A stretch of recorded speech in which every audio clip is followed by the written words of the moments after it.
시청자 여러분 안녕하세요. 여러분의 수익으로 돈줄 내드리는 돈줄 선생 이재선입니다.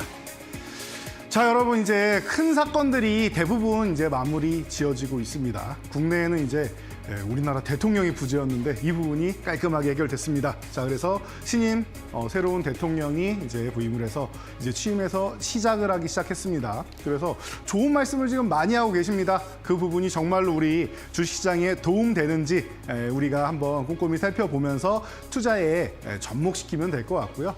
그리고 뭐 지금 미국에서도 지금 축하 인사가 왔는데 사실 축하하는 이유는 관세 협상을 빨리 하고 싶어서겠죠. 그래서 이제 그동안 이제 우리나라도 이제 협상이 좀 사실은 이제 안고 없는 찐빵처럼 진행이 됐었는데 이 부분에 대해서 좀 빨리 하고 싶다라는 뉘앙스를 비치고 있습니다. 글로벌 국가들을 압박하기 시작했다라는 거 참고하시면 될 것 같습니다. 그래서 뭐 호재만 있느냐 혹은 악재만 있느냐라고 보면은 호재가 조금 더 많은 것 같아요. 다만 조금 빨리 올라왔으니까 코스피 같은 경우는 어떻게 대응해야 되느냐 이런 대응 전략, 그리고 단기적인 건 중요하지 않아요. 항상 말씀드리지만 그럼 이제 우리나라의 대통령이 생겼습니다. 그동안 없었는데 6개월 동안 없었는데 생겼어요. 그래서 이제 앞으로 큰 그림은 또 어떻게 진행될 것이냐, 이게 제일 중요하겠죠. 제가 오늘 바로 그 큰 그림 다시 한번 그려드리도록 하겠습니다. 여러분들 작년에 제가 12월에 그려드린 그림 그대로 보면 5월까지는 크게 어긋난 거 없었습니다. 그 안에서 약간의 색칠만 조금 달라지면 된다라고 말씀드렸고, 어떤 부분이 달라지는지만 제가 매주 나와서 알려드리면 되는 아주 쉬운 시장이었죠. 관세나 이런 부분에 의해서 여러분들이 흔들리지 않을 수 있었다 이 말이에요. 큰 그림을 그대로 잡고 가신 분들에 한해서 말이죠. 여러분들 하반기에도 똑같이 좋은 그림 제가 하나 그려드릴 테니까 오늘 함께 하시기 바랍니다. 자, 바로 본론으로 들어가서 이제 코스피 2,800포인트까지 돌파했습니다. 분명 지난주에 2,700포인트 돌파했는데 일주일 지나니까 또 2,800포인트 돌파가 되었습니다. 분명히 휴일까지 있었는데 말이죠. 분명히 그동안 우리나라가 이 수장의 부재라는 부분에 있어서 디스카운트 요인을 좀 받고 있었구나라는 부분을 여러분들이 생각할 수가 있고, 환율이 조금 안정되기 시작했습니다. 오늘 같은 경우에는 굉장히 오랜만에 1,300원 중반대를 보고 있다. 제가 계속 말씀드렸죠. 1,300원 후반, 뭐 중후반 정도까지는 아무래도 적극적으로 외국인들이 주식을 사기는 좀 어렵고 선물 옵션 가지고 지수를 컨트롤할 거다. 그리고 1,300원 중반 정도가 와야 그래도 외국인들이 좀씩 매수를 하지 않겠느냐라고 말씀을 드렸는데, 그래도 다행인 거는 1,300원 중후반부터 크진 않지만 조금씩이라도 매수를 시작했고 이제 와서는 다시 한번 매수량을 늘리기 시작했다라는 겁니다. 그래서 큰 시나리오에서 어긋난 건 없는 것 같아요. 2,800포인트 돌파 자연스러운 현상입니다. 제가 분명히 2,650포인트를 지금 단기 고점으로 형성해 놓고 이중천장처럼 만들어 놓은 다음에 트럼프 관세 영향력으로 밀렸다, 그리고 회복했다라고 말씀드렸는데 이 부분을 깔끔하게 회복하고 고점을 돌파해 나가는 멋진 모습, 힘 있는 모습입니다. 자, 여러분들이 글로벌 시장까지 한번 싹 훑어보면서 우리 시장 다시 한번 보면은 아주 편안하게 느껴지실 겁니다. 자, 먼저 다우지수입니다. 관세 협상 그리고 전쟁 같은 경우도 트럼프가 적극적으로 개입을 하기 시작을 했죠. 그래서 지금 같은 경우에 우려감이 굉장히 컸었는데 계속 유예를 해주고 있잖아요. 가장 큰 문제가 2018년, 2019년처럼 중국하고 꽝 하고 맞붙으면은 그 이 고래 싸움에 우리나라가 새우등 터질까 걱정된다라는 것이 트럼프 2기의 가장 큰 걱정거리였는데, 뚜껑을 열고 보니까 우리가 해줄 것들이 좀 많아요. 물론 우리한테 뺏어가려는 거 많습니다. 본인들이 무역 적자국들한테는 뭐 많은 것들을 뺏어가겠다라고 대놓고 얘기하고 시작한 관세 전쟁이니까 말이죠. 그런데 그 가운데서도 무조건 뺏기기만 하면은 너무나도 기분 나쁘고 억울할 텐데, 그래도 우리나라는 취할 것이 있다라는 게 그래도 좀 다행인 것 같아요. 그래서 협상이다라고 하기에는 사실은 우리 영화에서 보면은 뭔가 납치를 해가지고 막 때리고 고문을 하고 정신없게 혼미하게 만들어 놓고 나서 여기다 사인하시오라고 하는 것처럼 트럼프가 저 글로벌 증시를 지금 흔들어 놓고 전 세계에 있는 많은 사람들의 이제 마음을 흔들어 놓고 있는 것 같은데요. 자, 이 부분을 우리가 처음 당해봤다라고 하면은 아이고 뭐니라고 놀라셨을 텐데 지금도 놀래긴 합니다. 숫자가 너무 뭐 들쑥날쑥하니까. 그런데 트럼프 1기 때 한번 당해봤잖아요. 그래서 지금은 조금은 무난하게 잘 대처를 하고 있는 것 같습니다. 어떻게 보면 또 반 트럼프 연합까지 형성을 하면서 대항까지 하고 있으니까 말이죠. 이 부분에서 우리는 이제 중간에 껴서 새우등 터지는 게 아니라 양쪽에서 이득을 취할 이런 전략을 잘 구사하면 될 것 같습니다. 그래서 생각보다 관세나 전쟁에서 심리가 악화됐던 부분이 빠르게 회복돼서 다우지수 지금 어떻게 보면 이렇게 하락을 만들어 놓고 요 역헤드앤 숄더 모양을 만들고 있다라고 말씀드렸죠. 그리고 중요한 거는 하단을 높이고 있다라는 게 좋다라고 말씀을 드렸습니다. 이 부분 정도만 여러분들이 체크하시면 될 것 같고요. 나스닥은 더 좋습니다. 기존의 고점 부분에서 가격 조정 안 받고 그냥 횡보만 하고 있었는데 그 구간까지 다시 올라왔어요. 다시 올라왔습니다. 그래서 나스닥 정말로 강하다. 이렇게 내려왔는데 거의 V자 반등식으로 올라왔다. 라고 보시면 될 것 같아요. 거기다가 지금 AI 훈풍 계속 지속되고 있습니다. 엔비디아 실적 좋게 나오고 있고 중국에 대해서 트럼프가 제재를 가하자 그거에 맞춰서 또 양산하겠다라고 합니다. 개발하면 되는 거니까요. AI 칩이나 이런 여러 가지 부분에 있어서 앞선 첨단 기술 쪽으로 넘어갈 때의 기술 장벽 때문에 무언가 이제 에러가 나는 부분이 많이 생기는 거고 무언가 이제 막히는 부분이 많이 생기는 건데 저사양 쪽은 이미 다 걸어왔던 길이잖아요. 오히려 훨씬 더 쉽다라고 보시면 될 것 같습니다. 물론 제가 말씀드린 것처럼 쉽다가 아니라 최첨단으로 해서 다음 세대를 개발하는 거에 비해서는 쉽다라는 거예요. 수월하다라고 표현하는 게 맞겠죠. 그래서 굉장히 수월하게 진행된다라고 보시면은 엔비디아 쪽도 어느 정도는 맞춰가고 있고 아마존 같은 경우도 계속 뭐 조지아주에 이어서 노스캐롤라이나 쪽에도 이제 또 뭐 110억 달러 뭐 추가해서 투자한다라고 하죠. 데이터 센터 계속 짓고 있잖아요. 이런 부분에 있어서 AI는 계속 말씀드리지만 이제 AI는 성숙해지면서 확장하는 시기에 들어가고 있다라는 거예요. 아직도 AI가 할 일은 무궁무진하게 많습니다. 그러니까 이런 부분에 대해서 여러분들이 생각하시면서 나스닥이 강한 이유를 편안하게 보시면 될 것 같고요.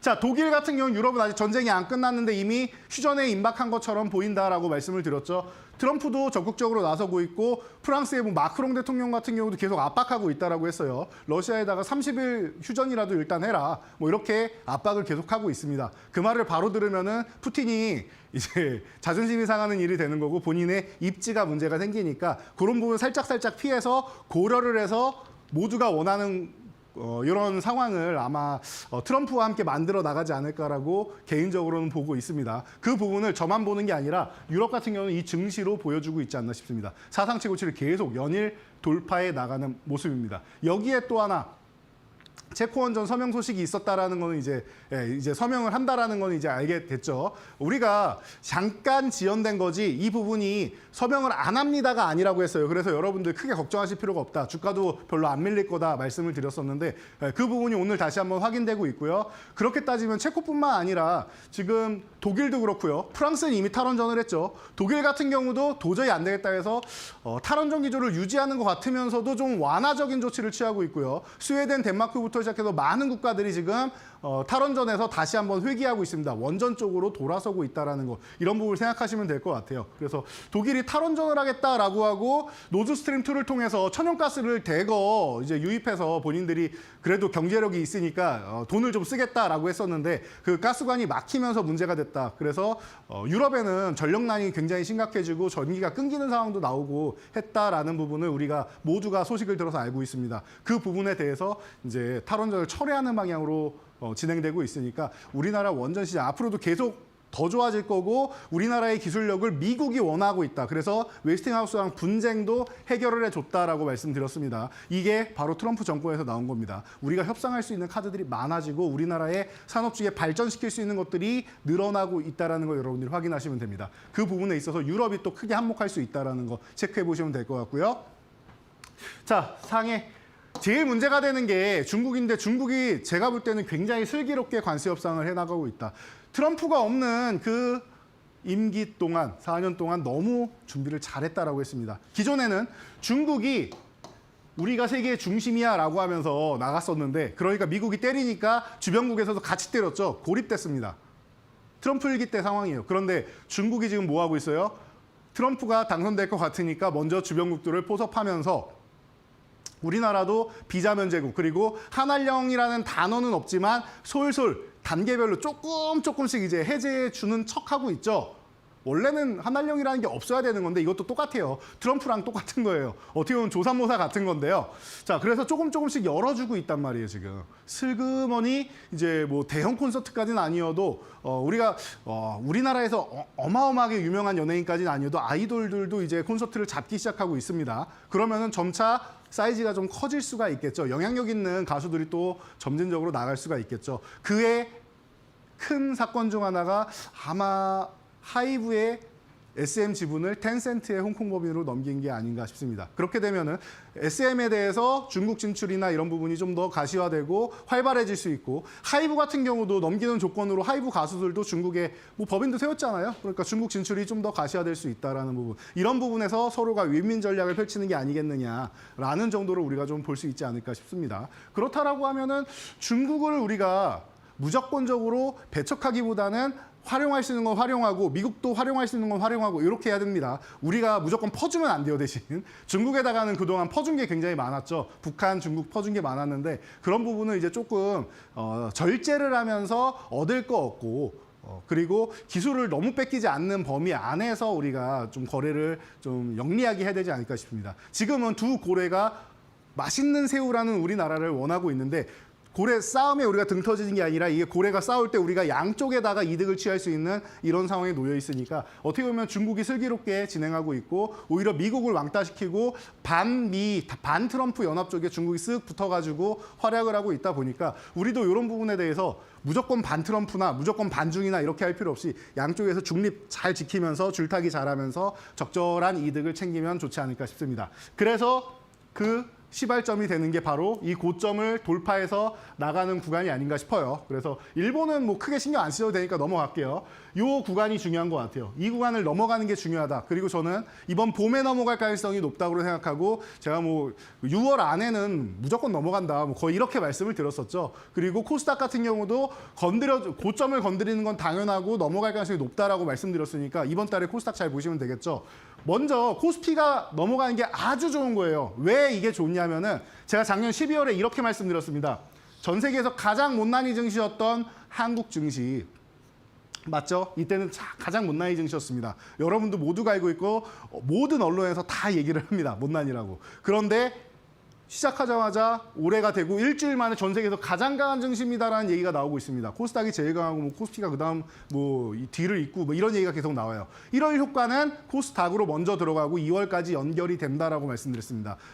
그래서 2월까지 1월 효과가 지속되고 3월부터는 좀 쉬어야 된다. 조정을 받아야 되는데 만약에 3월까지 연결돼서 올라가면은 추가 상승이 나오면 이건 슈팅이기 때문에 4월 달에 큰 조정 나오니까 조심해야 된다라고 말씀을 드렸던 거 기억나실 거예요. 작년에 툼에 나오고 나서 이 반등 구간에 말씀드린 내용이었죠. 이때부터 내내 말씀드린 내용이에요, 이게. 그래서 그럼 코스피는 언제 좋아집니까? 코스피도 따라서 조금씩 좋아지긴 하죠. 그런데 코스닥에 비해서 상대적으로 약한 거고요.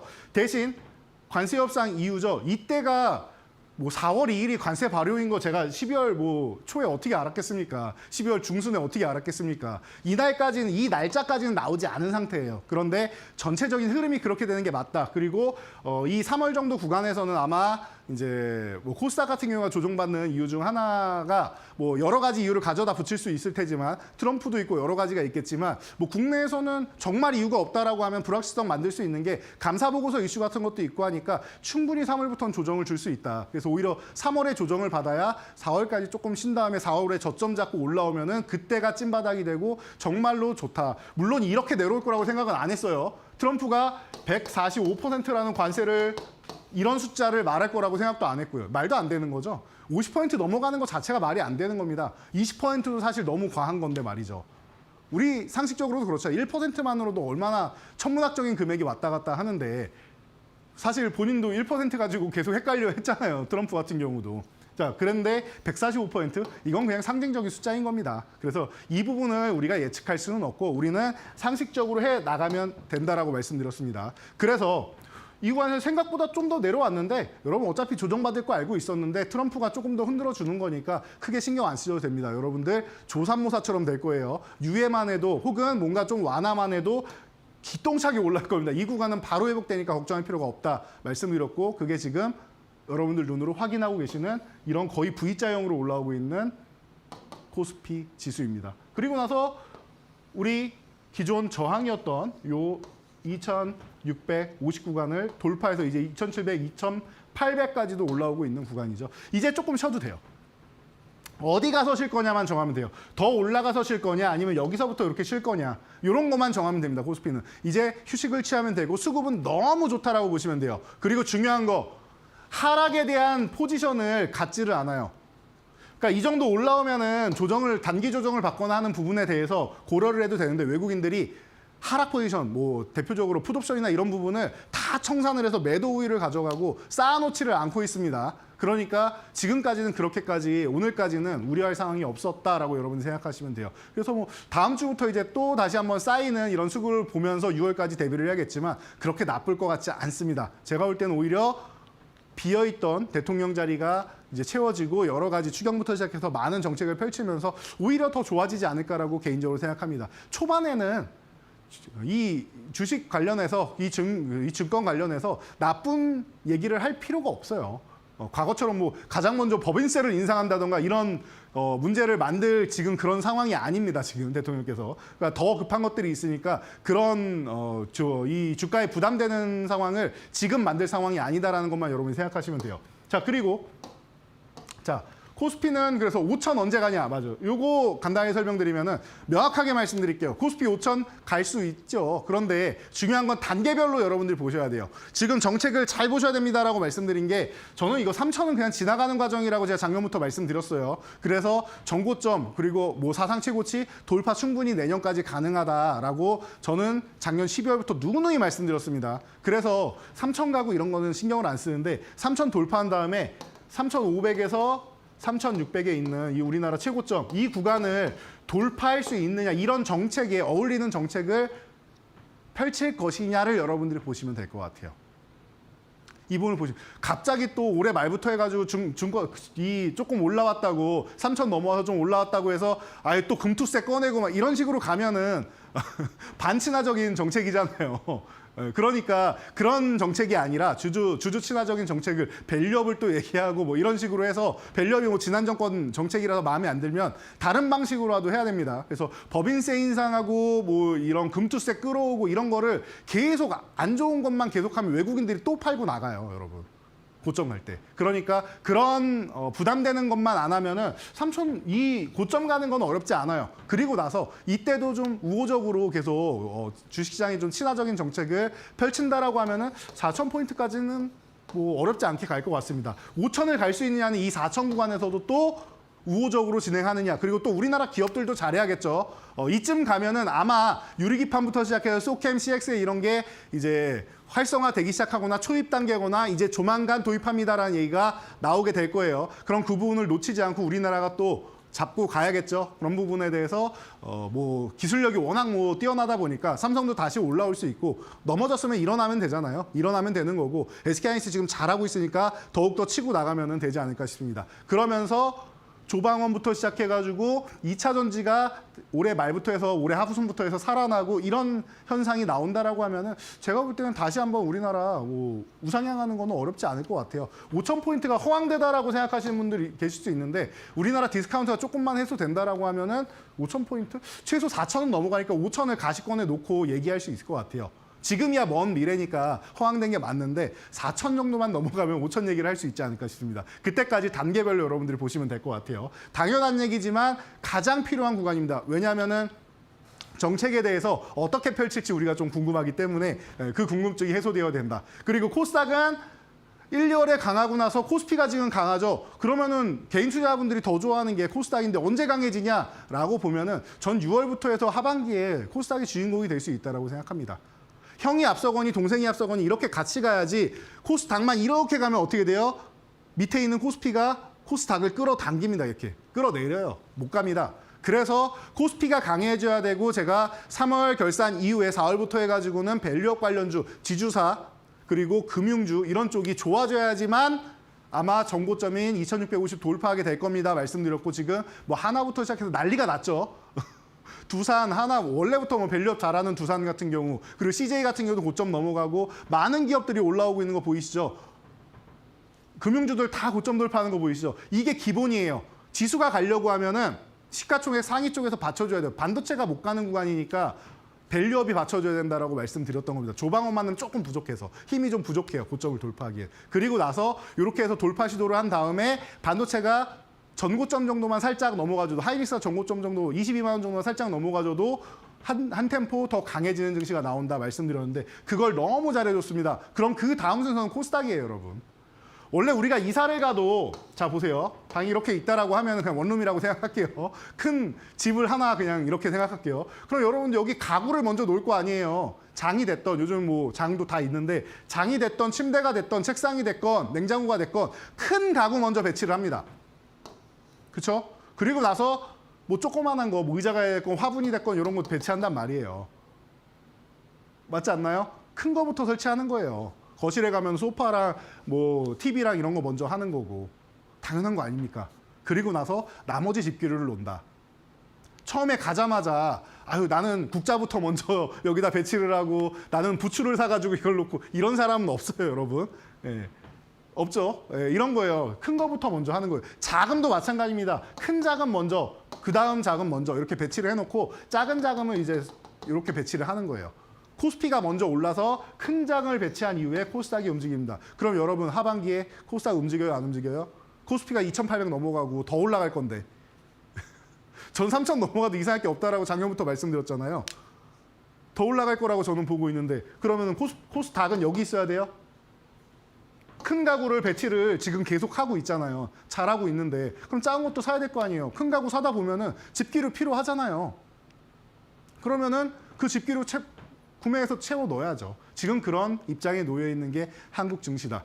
생각보다 조금 느리게 올라온 거 이 부분 인정합니다. 그런데 갈 자리 가고 있잖아요. 봄 안에 될 겁니다라고 했는데 정말로 됐잖아요. 이제 뭐 초여름으로 접어서긴 하는데 제가 뭐 6월까지라고 말씀드렸으니까 상반기에 할 거 다 했잖아요. 코스닥만 고점 넘어가면은 모든 게 다 해결됐네요. 제가 말씀드렸던 것들. 큰 그림에서 어긋난 게 없습니다. 하반기 어떻게 돼요? 코스닥이 주인공이다. 코스피는 안 좋냐? 코스피도 여전히 간다. 3,300 넘어갈 수도 있다라고 생각하는데 일단은 3,000부터 넘어가고 생각해보자고요. 예, 그리고 하반기 가면은 중간중간에 이제 여름 휴가 가고 하면 그 부분에서 조금 쉬어야 되는 구간이 있고 연말에 또 우리나라는 또 세금 때문에 대량 매수하신 분들 또 정리해야 되는 구간이 있고 하니까 우리나라가 이 가장 약한 게 산타랠리가 없고 그리고 썸머랠리가 없다라고 말씀드렸어요. 이 두 가지를 잘 극복한다라고 하면 3,300도 가능해요. 근데 이 두 가지에서 조금 걸린다라고 하면은 3,000은 넘어가는데 3,300은 물음표로 남는다 정도로 체크하시면 됩니다. 그 사이에 코스닥이 멋지게 움직이니까 여러분들 하반기의 주인공이 될 코스닥 지금부터 잘 체크하시고 주도 섹터만 보시면 됩니다. 어떤 게 주도 섹터가 되는지는 제가 오늘 이 시간에 알려드릴 테니까 여러분들이 끝까지 시청하시면 되고요. 그리고 제가 이 시간이 아니어도 이 늦은 시간에 여러분들 시청하신 분들 너무나도 멋있고 감사한 부분을 제가 어떻게 표현을 하느냐 지금 하단에 지금 QR코드가 나옵니다. 이 제 교육방, 엠밴드 교육방 오시면은 여러분들이 장중에도 종목별로 대응 받으실 수 있고 제가 매일매일 오후 3시에 무료 공개 방송을 열고 있습니다. 여러분들 오셔가지고 하루에 장 마무리를 저랑 하시고 저는 그 시간에 못 보는데요 하시는 분들은 밴드에 다 링크 올려드리니까 여러분들 지금도 들어가시면 있을 거예요. 오늘 장중에 방송해드린 거 여러분들이 체크하시고 주말에 보시면서 여러분들이 하루의 마무리를 잘 정리해 보세요. 그러면은 앞으로 밑그림 그리고 중간중간 색칠해 나가고 이런 부분 제가 다 그려드리는 부분을 받아들이고 이해만 하면 되니까 큰 틀만 잡고 가세요. 아침, 점심, 저녁으로 주식 볼 필요 없습니다, 여러분. 그냥 큰 그림만 잡고 가시면은 이런 부분에서 아주 편안하게 갈 수 있다라고 제가 자신 있게 말씀드리니까 그리고 지금까지 검증해 드렸으니까 여러분들 따라오시기만 하면 될 것 같습니다. 자, 참여 방법 전체 화면으로 한번 확인하시고 제가 바로 주도 섹터 그리고 앞으로 여러분들이 보셔야 되는 종목들 다시 한번 체크해 드리도록 하겠습니다.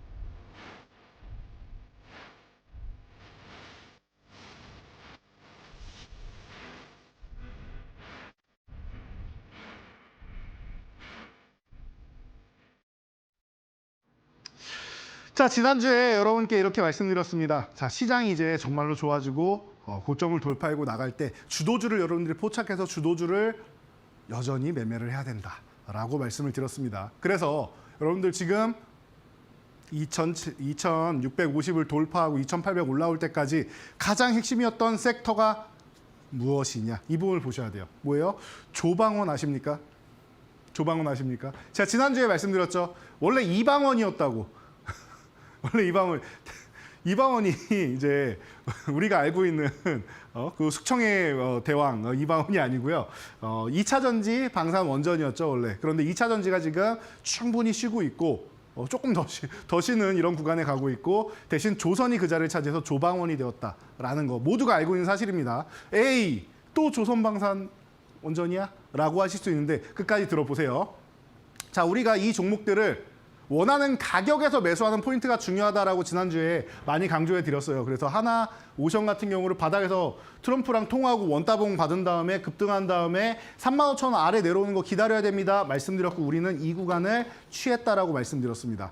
기억나시죠? 그래서 제가 꾸준하게 여기 밴드에다가 올려드리고 대응 전략이랑 다 올려드리고 수치까지 다 올려드리면서 쭉쭉 올리면서 알려드렸죠. 얼마씩 올리면 됩니다. 5,000원씩 올리면서 보시면 됩니다. 어떤 종목 2,500원씩 올리면서 보세요. 어떤 종목은 얼마씩 올리면서 보세요. 이렇게 다 알려드리잖아요.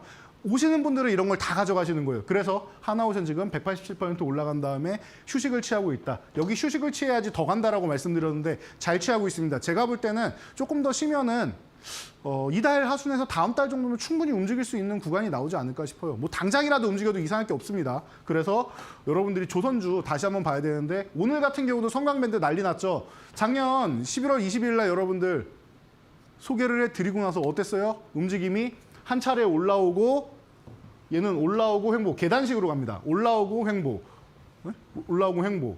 그리고 나서 잠깐 쉬었다가 올라오고 폭발해버렸죠. 이제 이렇게 폭발해버렸잖아요. 네. 그리고 나서 어떻게 됩니까? 이 종목이 이렇게 올라오고 폭발하고 올라오고 폭발하고 하는 구간에서 다시 한번 추가적으로 상승할 수 있는 여력을 맞이했습니다. 왜냐? 하나오션보다 이 종목이 조금 더 먼저 매수 포착 구간을 주었기 때문이에요. 먼저 폭발하면서 어떻게 돼요? 거래대금을 실어주네요. 드디어 이 종목이 가기 시작합니다. 저는 과거부터 조선기자재 얘기할 때마다 성광밴드를 맨 앞에다 놓고 말씀을 드렸어요.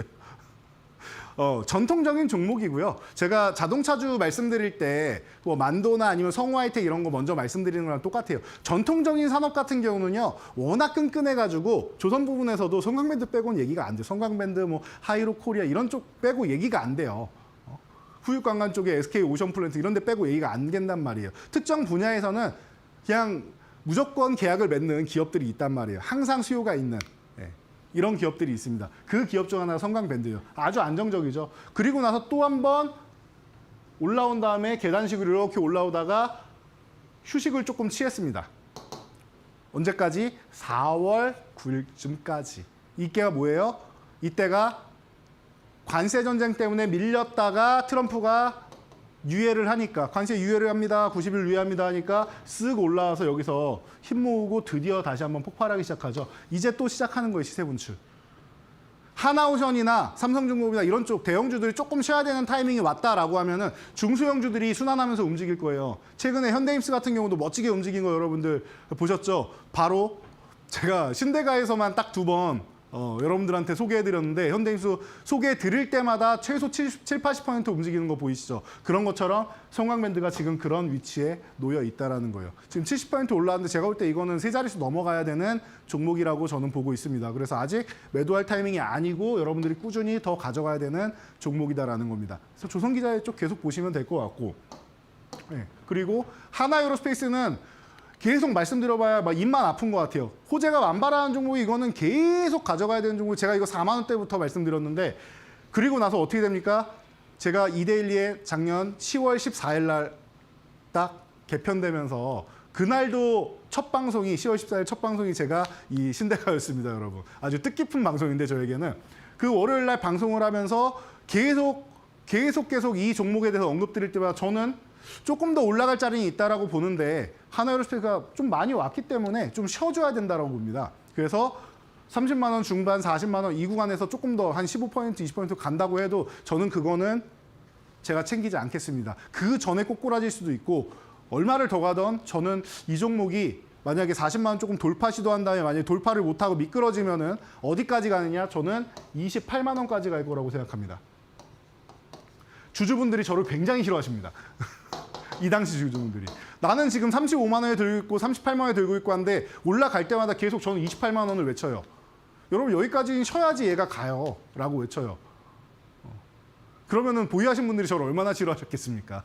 얼마나 얄밉겠습니까? 올라가야 되는 구간에 나는 여기서 2배 가도 3배를 가도 좋은데 왜 자꾸 저 사람 내려가라고 하느냐라고 하실 텐데 이게 주식이라는 게 계속 올라갈 수는 없어요. 사람도 계속 뛸 수는 없잖아요. 똑같다고 했습니다. 사람하고 똑같아요. 뛰다 보면은 조금 쉬어줘야지 더 가는 거예요. 그래서 상승 N자형이라는 게 나오는 겁니다. 저는 이 구간에서 하나 에어로스페이스가 왔다고 생각했고 조금 더 올라간다면 이렇게 쉬어야 되는데 요만큼 수익을 보기 위해서 이 리스크를 감수하고 싶지 않다라고도 정확하게 말씀드렸습니다. 물론 이 이후에는 더 많이 갈 겁니다라고 말씀을 드렸어요. 저는 이 구간이 오면은 하나 에어로스페이스를 매수하셔야 됩니다라고 또 미리미리 말씀드렸고 그래서 말씀드린 게 이 구간이에요. 28만 원 왔으니까요. 28만 원대까지 왔으니까. 그리고 나서 그 다음날 어떻게 됩니까? 그 다음날 27만 원, 26만 원, 26만 5천 원 정도까지 갑니다. 그리고 나서 급등 흐름이 나오죠. 지금 200%가 넘어가는 흐름. 이런 게 대장주예요. 이런 게 주도주인 겁니다. 제가 4만 원대부터 말씀드렸을 때 벌써 2000% 올랐습니다. 자, 그런데 최근에 매수한 결과로는 200%가 좀 넘었죠. 이렇게 가는 겁니다, 여러분. 그리고 나서 제가 이런 비슷한 가격의 종목도 하나 말씀드린 게 있죠. 레인보우 로보틱스. 그거는 하반기 한번 확인해 보시면 될 것 같아요. 그 종목도 28만 원 말씀드렸는데 똑같이 28만 원 아래쪽으로 내려와 있습니다. 그 종목도 하반기 한번 확인해 보시고 하나로스페이스 지금 오늘 같은 경우도 90만 원 요 돌파 시도하고 있는 모습 아주 좋은 것 같아요. 그런데 거래대금이 조금 부족하긴 합니다. 좀 더 실어줘야 되긴 하는데 아니면 계단식으로 한 번 더 실어주면서 양봉을 하나 더 세워주던가 아니면은 기존 뭐 박스권에 그대로 있는 거죠. 뭐 요 구간에서 조금 더 쉬어도 되고 지금 돌파해도 상관이 없어요. 전혀 상관없는 구간입니다. 근데 조금 더 쉬어도 상관없어요. 지금 구간에서는 이제 증자 물량도 좀 소화를 해야 되고 하니까 증자 얘기가 나오고 하면 요 구간부터 해서 한 3개월 뭐 이상은 조금 쉬어주면은 나쁘지 않다. 그러면 좀 더 건강하게 멀리 갈 수 있다. 100만 원 갈 거 120만 원 갈 수 있는 거예요. 조금 더 쉬면은. 그러니까 그렇게 알고 계시면 돼요. 내가 충전을 적당히 하면 조금 뛰다가 마는데 완벽하게 충전을 하면은 더 멀리 갈 수 있잖아요. 그 개념으로 생각하시면 됩니다. 자, 그래서 이런 방산주 그리고 뭐 하나 시스템이나 이런 종목들 뭐 당연하죠. 이거 올라갔다가 쉬는 구간에서 이 종목도 여러분 이게 올라갔다가 여기까지 내려오면 그냥 끝나겠습니까? 봉 하나에 끝나겠습니까? 대형주가 기본적으로 이렇게라도 올라가겠죠. 못해도 여기고요. 잘 가면 여기고 돌파하면 나이스한 거고요. 근데 저는 돌파해도 이상할 게 없다라고 생각합니다. 하나그룹의 방산에서 하나 에어로스페이스 혼자 합니까? 방산을 혼자 해요? 하나 시스템의 레이더나 막 이런 부분, 이 시스템적인 부분하고 같이 맞물려서 가는 겁니다. 그러니까 하나 시스템도 100%가 넘게 올라가는 거예요. 세 자릿수 수익률 어렵지 않다라고 작년부터 계속 말씀드린 게 이런 거예요. 핵심 종목만 보시면 돼요, 여러분들이. 자꾸 기술을 써서 다른 걸 보려고 하시니까 그래요. LIG 넥슨은 2등주라고 말씀드렸습니다. 2등주라고 말씀드렸어요. 하나에어로스페이스가 1픽이고 그 다음에 두 번째 픽을 뭘로 할 거냐면 LIG 넥슨이다. 근데 얘가 못 가고 계속 여기서 헤매고 있네요. 그러니까 여러분 이 양봉 하단까지 내려왔는데 이거는 공짜로 주는 겁니다. 20만 원 초반 너무 좋습니다. 이 종목도 100% 그냥 넘어가는 거예요. 이런 게 주도주의입니다. 너무 편안하잖아요. 마지막으로 원전. 최근에도 이제 G2파워 이거는 이제 한 달밖에 안 됐죠. 정확하게 한 달도 안 됐는데 한 달 됐다고 할게요. 한 달밖에 안 됐습니다. 이 종목이 8,000원 돌파 시도한 다음에 쉬는 구간 7,000원 너무 좋은 구간입니다라고 여러분들한테 소개해드리고 어떻게 됩니까? 벌써 53%. 지난달에 짧게 올라온 거예요. 네, 짧게 올라온 거예요. 그리고 나서 어떻게 돼요? 지금 휴식하고 있는데 체코 원전 체결 소식 나왔죠. 그러면은 6월에도 좋을 거예요, 이 종목은. 제가 볼 때는. 두산에너빌리티가 조금 쉴 때 중소형주 쪽으로 수급이 옮겨가겠죠. 아까 말씀드렸죠. 이사증 논리. 대형주에서 중소형주 쪽으로. 같은 섹터에서도 SK하이닉스 삼성전자 매매를 하다가 그 뒤에 소부장으로 넘어가는 거예요. 코스피에서 섹터가 있다가 코스닥으로 넘어가고 대형주에서 중소형주로 내려가는 겁니다. 두산에너빌리티에서 BHI 이런 쪽으로 같이 움직이고 얘네가 대장이니까 같이 움직이고 그다음 G2파워, 일진파워, 우진한테 요즘에 뭐 한신기계 같은 종목도 움직이고 뭐 계속 하고 있죠. 그럼 전통의 종목들 뭐 우리기술이니 보성파워텍이니 이런 애들 다 끄집어 올릴 거예요 지금. 그냥 그렇게 생각하시면 됩니다. 그래서 중소형주로 넘은 G2파워 지금 잠깐 쉬고 있는데 숨고르기 하고 있는데 숨고르기 이후 또 10,000원 넘어서 또 움직인다 생각하시면 됩니다. 그래서 10,000원 저항까지 올라온 것만 해도 기특하고 넘어서 움직일 거다. BHI는 말할 것도 없습니다. 제가 이 종목은 사실 요거 바로 앞 코너죠. 마켓 이너 시간에 이제 정식으로 이제 출연한 게 금요일이었는데 금요일날 마지막 방송이었습니다. 그래서 마지막 선물로 여러분들 드릴게요 하고 말씀드리고 정말 심사숙고했으니까 여러분들 꼭 이 종목 한 20%씩 담아가셨으면 좋겠습니다 하는 바람을 제가 말씀을 드렸던 게 기억이 납니다. 그리고 나서 200%가 넘어가는 멋진 수익률을 올리고 있는데 원전이 대장이기 때문에 그래요. 그리고 그 원전 중에서 두산엘로비티가 가장 안정적인 종목이다 말씀드렸고 수익률 측면에서는 BHI가 제일 좋을 겁니다라고 말씀드리면서 여러분들이 작년 12월이면 너무나도 힘들어하는 구간이었고 그러다 보니까 제가 이 BHI를 소개해드렸습니다. 이거 바로 전주에는 SMG엔터 소개해드렸죠. SMG엔터는 600%, BHI는 200% 이렇게 움직이고 있습니다.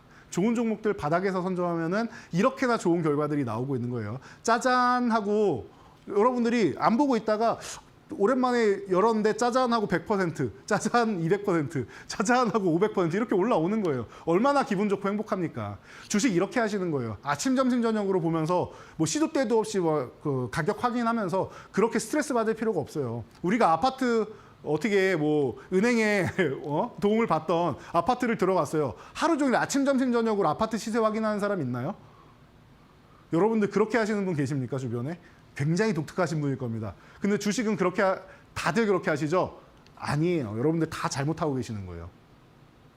다 잘못하고 계시는 거예요. 제가 볼 땐 그렇습니다. 그렇게까지 하실 필요가 없어요. 우리나라 주식 투자자분들이 너무 똑똑하고 너무 열심히 해가지고 주식이 어려운 거예요. 조금 쉽게 하셔도 돼요. 좀 여유를 갖고 하시면 돼요. 너무 똑똑하니까 뭔가를 빠르게 하려고 하니까 그런 거지 조금 여유를 갖고 천천히 하세요. 그러면은 이런 결과 여러분 다 얻으실 수 있습니다. 제가 이런 노하우 다 알려드리고 있으니까 여러분들 같이 하시면 되는 거예요. 이런 종목들 왜 움직여야 되는지 큰 그림 다 그려드리잖아요. 그럼 그 그림에 맞게만 움직이시면 됩니다. 색칠만 잘 하시면 돼요.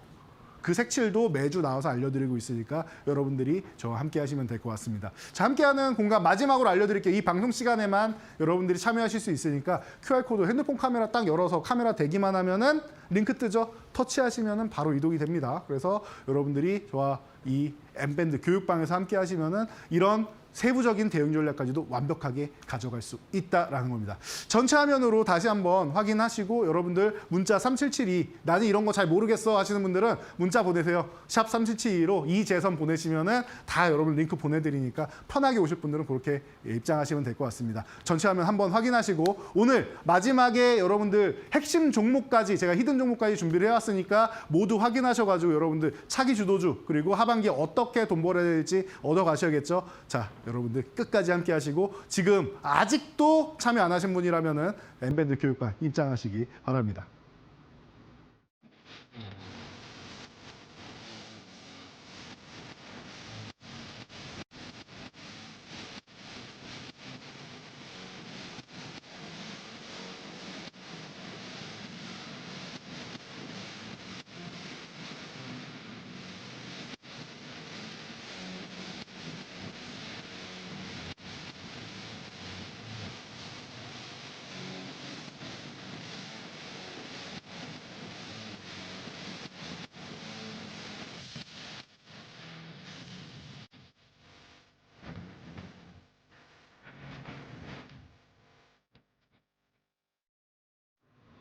자, 바로 본론으로 가보죠. 자, 그래서 다음은 뭘 어떻게 할 거냐. 이게 제일 여러분들이 궁금하신 거 아니에요. 그래, 조방은 나도 알고 있다.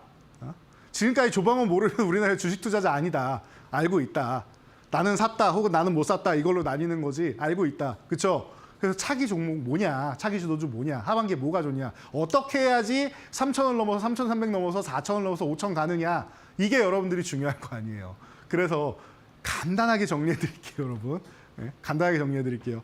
반도체가 안 움직이면 여러분 우리나라는 못 갑니다. IT 스톱이 안 움직이면 못 가요. 삼성전자만 움직이든 하이닉스만 움직이든 상관은 없는데 일단 이쪽이 움직여야 됩니다. 그래야 코스닥도 같이 좋아집니다. 코스닥 시총 상위 종목 여러분 싹 훑어보세요. 과거에 한 1년 전까지만 해도 2차 전지가 다 점령을 했었는데 에코프로 이전하고 에코프로 BM도 이제 이전할까 말까 하다가 알테오 전에 1위 쓱 뺏기고 에코프로 저거 내려가 있고 이런 현상 보이시죠? 그러니까 어느 순간 시총에서 2차 전지가 이만큼 차지하고 점점 줄어들어요. 제가 이것도 과거에 많이 말씀드렸는데 아마 시총이 대격변이 있을 겁니다 라고 말씀드렸는데 에코프로 BM도 아직 안 갔고 철회를 했을 뿐이지 언제 가도 이상할 게 없죠. 그러면 2차 전지가 조금 움직이면 좋고 바이오가 1위에 있잖아요. 그러면은 바이오가 좀 움직이면 좋습니다. 이게 가장 기본이죠. 거기에 엔터 콘텐츠랑 뷰티 쪽이나 뭐 미용기기 이런 쪽 같이 움직여야 된다라고 말씀드리죠. 이런 쪽 환활령 해제나 관세음 풍지대 쪽 싹 움직입니다. 그리고 반도체 우리나라는 아무리 이제 하드웨어보다는 소프트웨어입니다. 백날 얘기해봐야 소프트웨어 발전이 느리잖아요. 우리나라에 빅테크 기업 있습니까? 우리나라에 마이크로소프트 있어요? 우리나라에 아마존 있어요? 메타 있어요?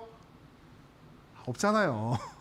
그러면은 현실적으로 보는 거예요. 여전히 우리나라는 메모리 쪽, 이 HBM부터 시작해서 소캠, CXL 그리고 뭐 저 유리기판 이런 쪽으로 이어지는 반도체 하드웨어 쪽을 버리면 절대 안 된다는 거예요. 이쪽 소부장 쪽 다 같이 데리고 가야 되는 입장이 되는 거고요. 대신 여기에 같이 갈 수 있는 게 로봇이나 이런 쪽 같이 움직일 수 있을 거고 의료 AI나 이런 쪽이 움직일 수 있을 겁니다. 이해가 되시죠? 큰 그림을 이렇게 그리고 가시는 거예요. 그중에 가장 핵심 축이 그럼 뭐예요? 바이오나 관세음 풍지대 쪽 이런 쪽은 조금 개별적인 이슈라고 생각하면은 핵심은 SK하이닉스 이 반도체가 되는 거예요, 여러분. 반도체를 빼고는 우리나라 시장을 얘기할 수가 없어요. 제한적이에요. 이쪽이 못 가면서 뭐 3,300, 뭐 4,000 이렇게 가려면 어떻게 해야 되냐면요. 그쪽이 살아나야 됩니다. 지금 밸류업 살아나고 있는데 여기에다가 건설이랑 친환경 이런 게 시가총액이 쫙 끌어줘 올려갖고 얘네가 같이 움직여야 돼요. 근데 건설은 그렇게 움직이기 쉬운 상황은 아니잖아요, 지금. 원전 쪽에 붙어가지고 현대건설처럼 움직이지 않는 이상 쉽지는 않단 말이에요. 아니면 중동이 지금 유가가 뭐 $100 넘어가면서 엄청난 투자를 합니다. 네고시티 같은 거 뭐 카타르도 하고 저 아랍에미리트하고 다 합니다. 이래야 되는데 그런 상황 아니잖아요. 유가도 지금 쓱 내려가고 있잖아요. 트럼프는 유가 안정시키겠다고 셰일가스 더 푼다고 하고 있고. 그러니까 그쪽도 아니에요. 중동 플랜트나 이런 쪽도 아니란 말이에요. 그러니까 쉽지 않은 거예요. 우리나라 자체에서는 한계가 있으니까.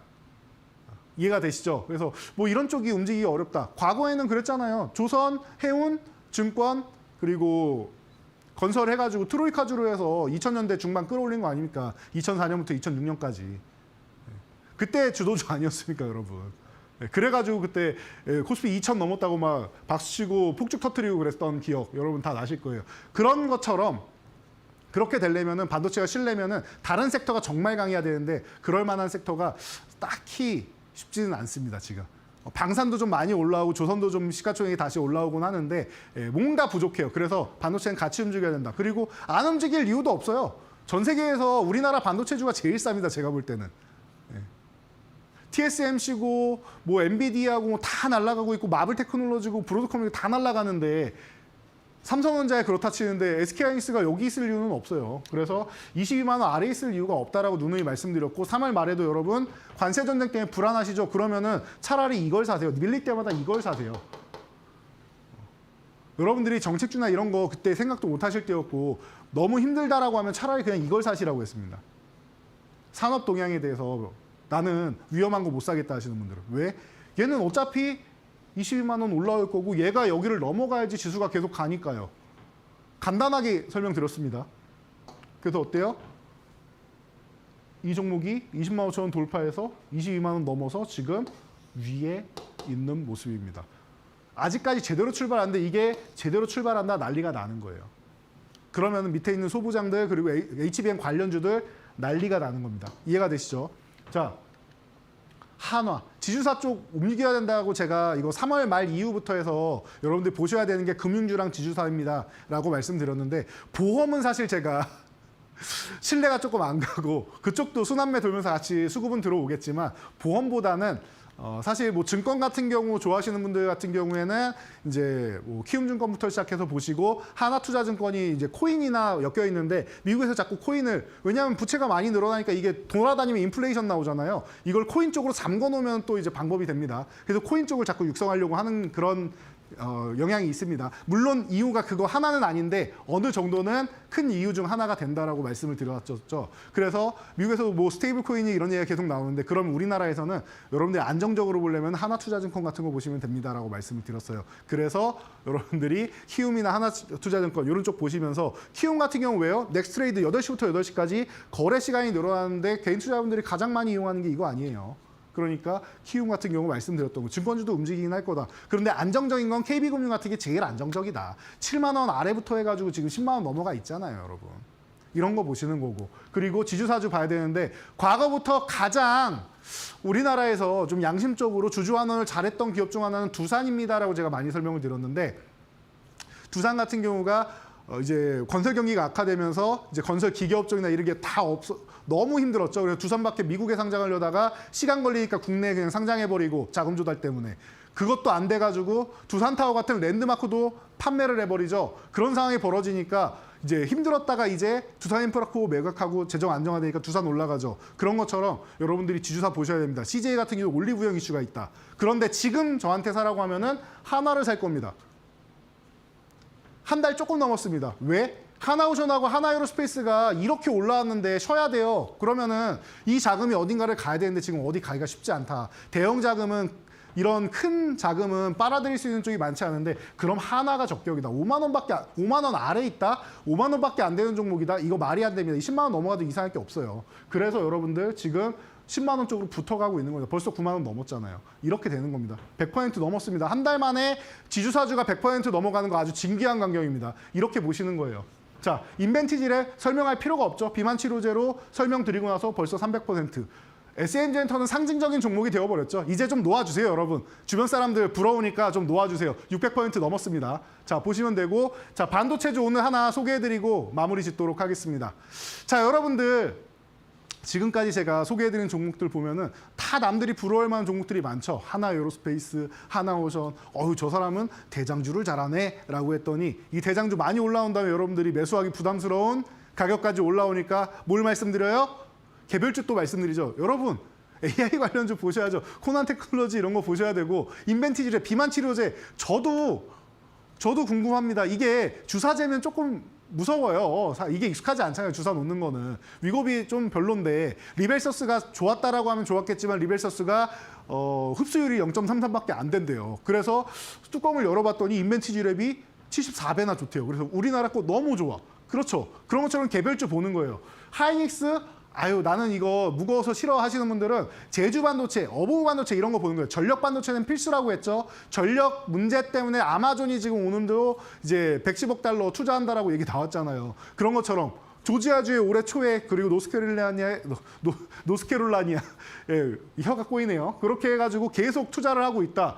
얘네만 투자해요? 4대 빅테크 다 투자하고 있고 LX 일렉트릭, 현대 일렉트릭 날아가는 거 보이시죠? 애초에 전력 반도체가 좋아지면 좋아질수록 효율이 좋아진다라고 하면은 여러분 편안해지는 겁니다. 지금 MCU의 강자 삼성전자와 함께하는 그리고 가온치스와 함께하는 어보브 반도체 관심 가져보시면 될 것 같고요. 11,500원 요거 제가 종목을 2개를 고민을 하다가 해가지고 가격이 좀 바뀐 것 같은데 요거 11,500원 구간에서 여러분들 보신 다음에 위쪽으로 쓱 올라간다라고 하면은 여러분들 위쪽으로 올라서 15,000원 구간에서 한번 이제 차익 실현을 하면서 비중 조절을 하고 보시면 될 것 같아요. 제가 밴드에도 올려드리긴 할 건데 여러분들 오셔가지고 15,000원 가는지 보시고 넘어가면 어디까지 가는지 함께 하시면 될 것 같아요. 그리고 밑으로 내려간다라고 하면 리스크 관리 정도만 간단하게 하시면 되는데 리스크 관리는 크게 필요하지 않은 구간인 것 같기는 합니다. 제가 그 구간도 같이 알려드릴 테니까 함께 보시면서 오늘 딱 한 종목 준비했어요, 여러분. 개별 성향이 짙은 종목인데 이 종목이 이제 조금 기다리면은 여러분들 멋진 수익 줄 거니까 편안하게 가져가시고요. 하반기에 좋은 종목도 정말 많이 나올 겁니다. 지금 상반기에 나온 거 못지않게 나올 거니까 여러분들 저희와 함께 하시면서 큰 수익 얻으시고 내년까지 템배우 계좌 꼭 달성하시기 바랍니다. 지금까지 돈줄 선생 이재선이었습니다. 감사합니다.